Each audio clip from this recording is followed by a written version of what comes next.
Well, hey everybody, welcome back to PopViews, where we eat popcorn while we talk about and review movies. Do we know anything about movies? Not a thing, no. Today we're going to be talking about horror movies and how they've changed so drastically throughout the years. You know, what scared us way back when is not necessarily what scares us today. But I think with that in mind, I think there is a creep factor that still creeps us out. The same kind of creep factor that happened even back in the days of like Dracula and, you know, the Wolfman and that kind of thing. Unknown. The unknown, yeah. I think a good example of that is Night of the Living Dead. You know, where, you know, there really wasn't any jump scares or anything like that, and there certainly wasn't much gore at all. But because George Romero was working on such a tight budget, you know, because it was really a B movie, he had to resort to different tactics. And I think what the tactic that he used was something that Alfred Hitchcock had perfected, and that was the use of light and shadow. And let me give you a few examples of this right here. If you can see, she's coming up the stairs there, and it's so dark, and there's something there on the stairs. You can't really make it out. Well, we know what it is today. It's a dead body, but I mean, you can't really make it out. You know what it is. You know, and here again in the shadows. I mean, what could be lurking in those shadows? You know what I mean? So it's a very creepy feel. Even the zombies themselves, you know, hanging out in the front lawn, you know, in that front area, Engulfed in darkness. And he only used light and shadows, you know, to enhance the creepiness of it. And this movie is nothing if not creepy. I think we were much more prone to being scared of the unknown back then, because it was something new. Even back, if you go all the way back to Nosferatu 2, the very first one, they didn't really show any gore. It was just the object of him being around and knowing that something could be coming after you. Yeah, well, and what scared us. And talking about gore, I mean, there really was no gore back then. No, you know, there was a little bit in Night of the Living Dead. There was, you know, them chewing on. Oh no! I'm talking about back during the like Nosferatu. Oh no, and that kind of thing. I think they had strict rules about it. They couldn't do that kind of stuff. You know, I mean. I don't remember a lot of blood scenes from any movie back then, horror or otherwise. You know, I mean, I think one of the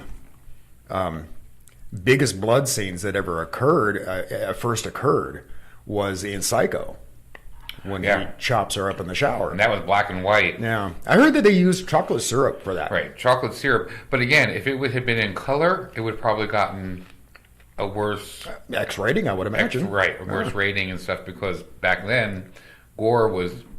Look at what gets a PG rating now compared to what would have gotten. Some of the PG ones would have gotten an R or an X back then. Yeah, absolutely. But, you know, another one that played on the kind of creep I'm spitting popcorn. That creep factor was Jaws.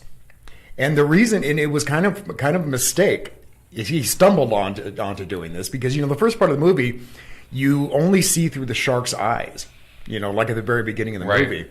And then the music played a factor in it, you know, that dum dum dum dum dum, you know, and so that kind of creeped you out.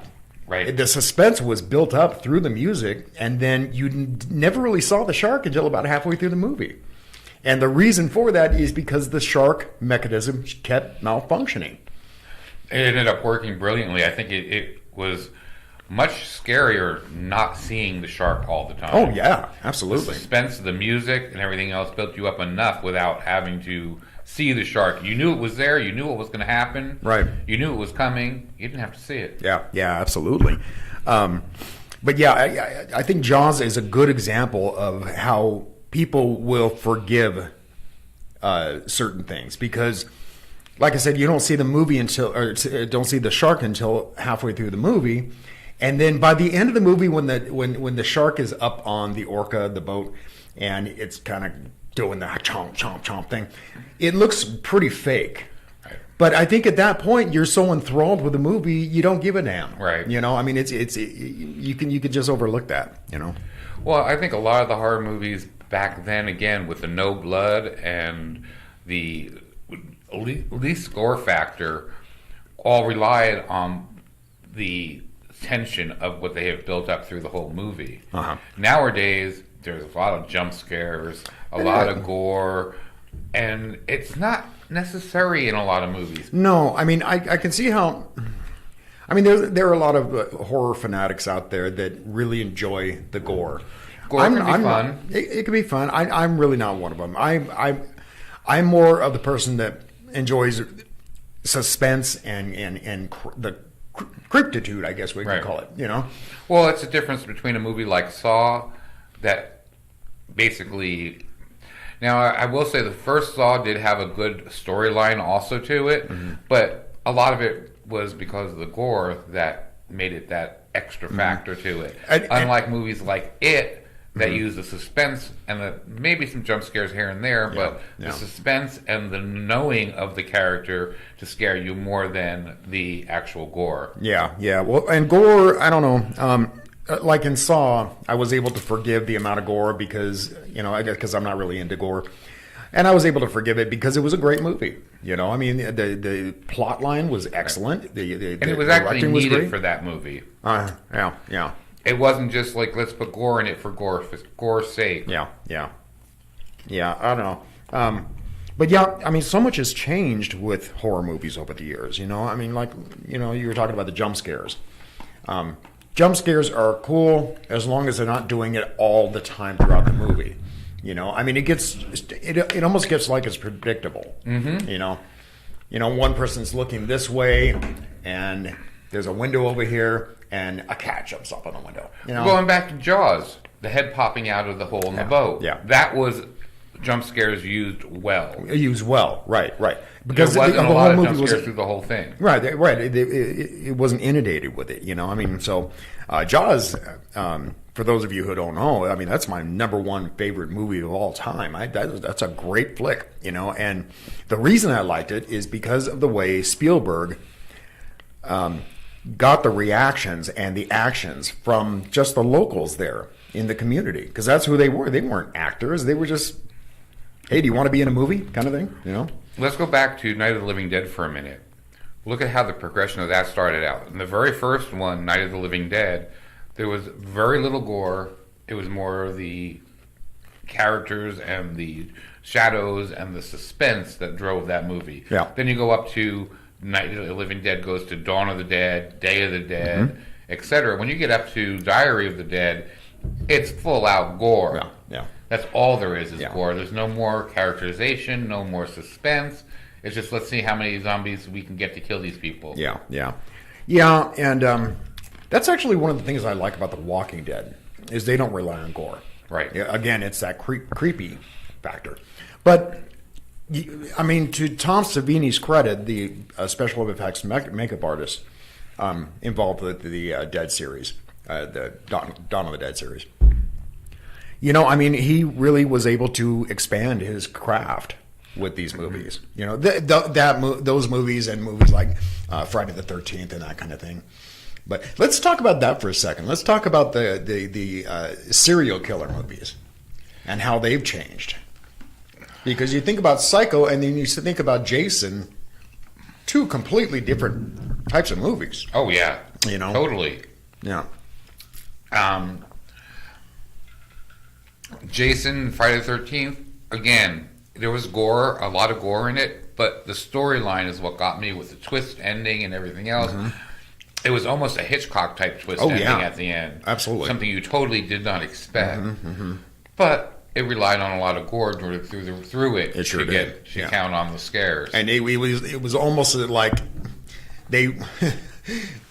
the reason they put out new Friday the 13th is because they figured out different ways to kill somebody. More unique ways to kill somebody. Right. And that's something you never saw really in like the Halloween series. He was always using a knife. Yeah, 90% of the time. 90%. Not all the time, but yeah, most of the time he did. He used a knife. Excuse me. And again, it's that creep factor. Yeah, Ralph maybe eating popcorn wasn't a good idea. Ralph and I finally got to see watch the Halloween, the 2018 version, and we watched it last night, and it was good, and there was very little gore in that. You know, it typical Halloween movie in that it relied on all that suspense. The one they did do gore, though, it was pretty gory. It was kind of nice, especially when he stomps on that guy's head. Oh man, jeez, it's like wow. But again, that one to me relied a lot on shadows and the creep factor that something is coming.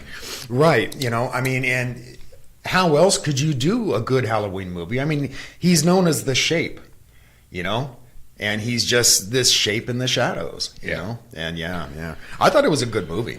I thought it was good. The storyline was good for it. They actually forgave all the ones in between that were kind of bad and just started right off from Halloween. Right, and they changed the story around a little bit, you know, in that, was her name Lori? Yeah. You know, it was previously thought that she was his sister. Well, that's not the case in this movie. You know, she was just a babysitter. Well, that's where she was in the first one. I don't know why everybody decided to make her her sister. It's not what she never was the sister. She was always the babysitter. Right. The sister is the one he killed first. Right. And that's explained in Rob Zombie's version of Halloween. That you know he killed his sister. Yeah, that's shown in the first one too, the original. Did they? I don't remember. Yeah, she's sitting at the vanity doing her makeup when he comes in. I like, you know, a lot of people didn't like Rob Zombie's version. I liked it, but the reason I liked it is because it gives a bigger background to Michael Myers, you know, and what he went through in the insane asylum and that kind of stuff. And yeah, it explained a little bit more about his psyche, you know. So he wasn't just a supernatural creature. Even though he kept getting back up, even in this one. Yeah. I didn't care for the end, but yeah, I don't know how I would have changed it, but yeah, I expected more of a open ending. Yeah, an open ending, a cliffhanger, like they always do with Halloweens, but there wasn't much of that in this one. But no, I think that's kind of good though in a way. I think they closed it off, so it's not like they could still make another one, I guess, if they wanted to, but they closed it off and made it so that it actually had an ending to it. Yeah. I hope they don't. I hope they don't bring it back again. It was a nice ending. You know, they'll reboot it. They've been rebooting everything. But how many times can you reboot Halloween? This is like the third reboot, isn't it? Yeah. Jesus, God. Yeah. I don't know. The problem is there's no more original ideas. They're going all the way back to the beginning. I mean, come on. They're remaking how many movies? They just redid It. They're remaking Salem's Lot. They're remaking Pet Sematary. A lot of Stephen King ones. They're remaking all these different movies that we've seen. Godzilla. I mean, they just came out with a new Godzilla. I know it. Excuse me, King of the Monsters, which actually I've been hearing really good things about. Have you? Yeah. I haven't heard much. I've heard it was a really, really good movie. But still, let's come up with some original ideas. Yeah. You know, I hated the movie Hereditary, but at least it was a fresh view on something. That's my problem with zombie flicks now. Yeah, I mean, you know how much I love the zombie genre. But it's getting old, you know? I mean, I can't recall the last time I saw a zombie movie that had somewhat of a twist on it.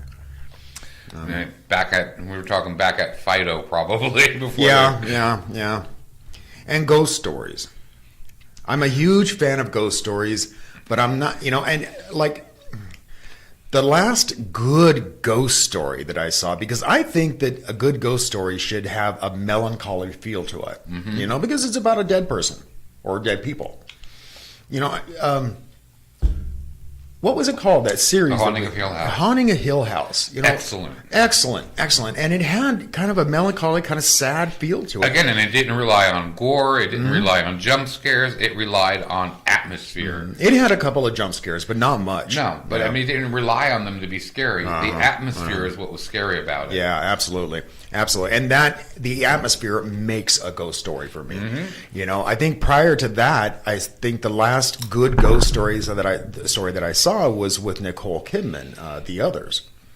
And I mean, that was another one where it was kind of that sad story, you know, and had a good twist to it, you know. And Hollywood stopped making horror movies, remaking them and making them into comedies. That just doesn't work most of the time. Yeah, most of the time it doesn't. Sometimes it works. Like in Return of the Living Dead. I thought that was pretty good. Return of the Living Dead, awesome movie. Yeah. Shaun of the Dead, another comedy. So it does work sometimes, but don't do things like Stepford and Wives was okay. Oh, yeah. But again, it wasn't the original movie. It wasn't scary. It was kind of odd. Yeah. You know, I'm trying to think of some of the other ones that I know recently they've redone into comedies, and it's just like, stay away from it. Let's give us some good horror movies. Give us some original scripts. But, you know, it's hard to do that. I mean, like I said, everything's been done, and it's going back to the zombie genre, you know. But you can put new twists on it. I mean, look at Bird Box. I thought that was a pretty good movie, and it put some new twists and new stuff. And again, that relied on atmosphere to scare you. Yeah. I suppose you're right about that, actually. Yeah, I hadn't thought about that. But I actually forgotten about Bird Box. That was another one. You either liked it or you hated it. Yeah. You know? Yeah. I liked it. I thought it was good. It wasn't great, but... It wasn't great, but it was good. I think I like that they left it open enough that they could actually do a sequel if they wanted to. Yeah. I don't know that there'd be much call for it, though. However, I have seen a lot of horror movies that were just awful, and they're in the fourth franchise now. How about, what's the one with Art the Killer Clown? Oh, yeah, I can't think of the name. We just watched it not too long ago, and that was a horror movie, and they're making a new one, part 2.